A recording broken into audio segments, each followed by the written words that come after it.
Okay, good evening, students. Welcome back to the next session on Module 1 of Elements of Civil Engineering and Mathematics. It is a revision class. Once again, we were discussing about the various fields of civil engineering and the application of various fields of civil engineering in today's scenario. We were also discussing about the building materials which are used for the construction and different techniques used for the construction technology. And today we'll be discussing more about the role of civil engineering, the role of civil engineering in the infrastructure development. Okay, and we can see here the role of civil engineering. The success of civil engineering depends on how effectively how effectively the civil engineer plays his role, right? And he has many jobs to attend.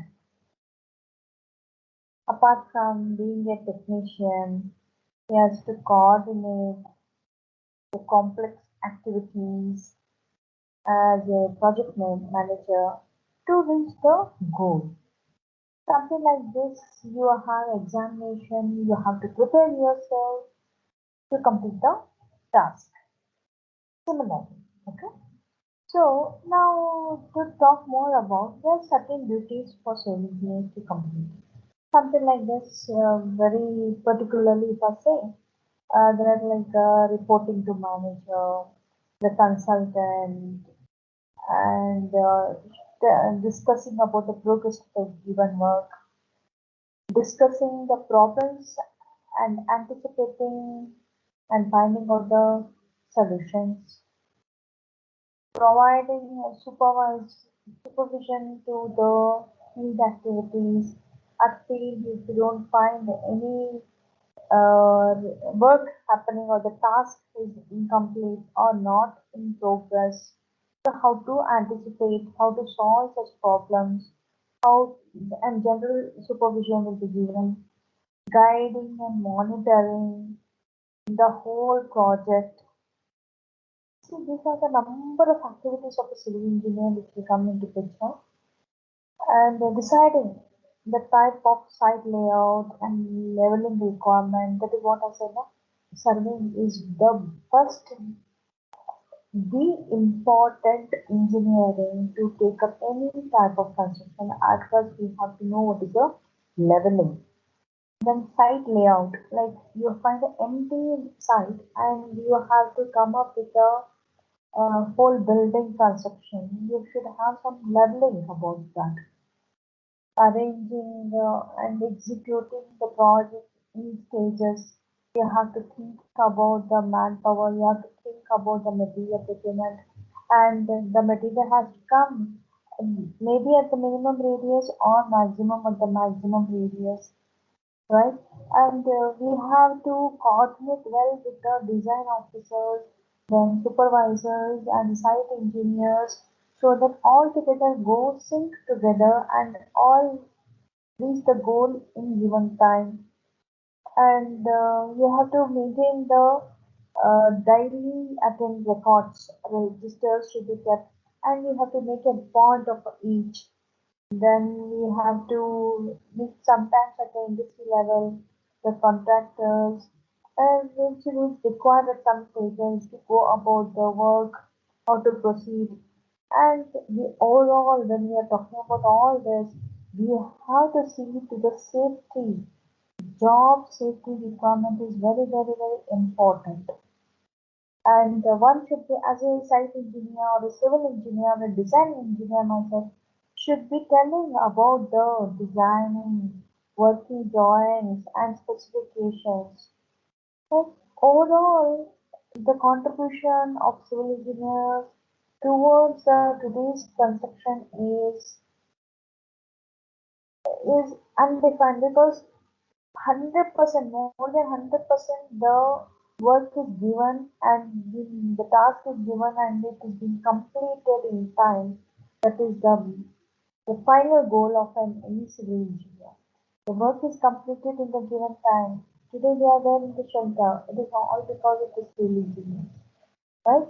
So that is the way we have to look into the aspects of the role of the civil engineers, right? So majorly they you can see the board correct very clearly, yeah. And like they are also uh, playing a major role in the building the town city. Today the town is ready, city is ready. You can see the construction taking place of the roads everywhere. The pavement, white pavement, paving of white paving roads taken up, tar roads are taken up, right? Building constructions are taken up in both in rural and urban areas. Dam construction is taken up, water treatment plants are taken up, wastewater management, everything is done by the civil engineer in towards the development of infrastructure. Infrastructure, when only this is developed, it is possible to contribute or we are contributing ourselves to the nation, right? So that is the role of it. And what is the effect of it? Once I'm doing that, what is the effect of doing the infrastructure facility? Therefore, what happens? Production center to market center increases, right? Because production center is one place, from the production goes to the market, employment increases, import and export of the material increases. When there is a lot of construction, I may not be having the material, sufficient material with us. We have to, sometimes we have to import. Sometimes the demand, we have more number of materials we can even export, and industrial and agricultural production increases. So overall infrastructure development is leading to these uh, these positive effects on many things. Like you can also see industrial and agricultural production, education and healthcare, but healthcare is also increasing. Natural calamities assistance is also increasing. Defense system, which is very, very important. It is a improved, completely there's an improved lifestyle, right? And control of social activities, anti-social activities. So these are the major improvements or the development what we can see in case of a install. Therefore, overall we can say that uh, the overall experience consists of like the construction experience, knowledge of contracting methods, financial stages or status of the project, then structure of the organization in which the engineer works, and he will be licensed civil engineer. Once he gets a he's a civil engineer, he will be licensed by the state government. So in this way, the contribution of a civil engineer is made throughout in every aspect. So we have to look how the civil engineer is having a very good impact on the infrastructure development. Okay, and further ahead, I'll be continuing with the next class. Okay, as of now, thank you all. Thank you.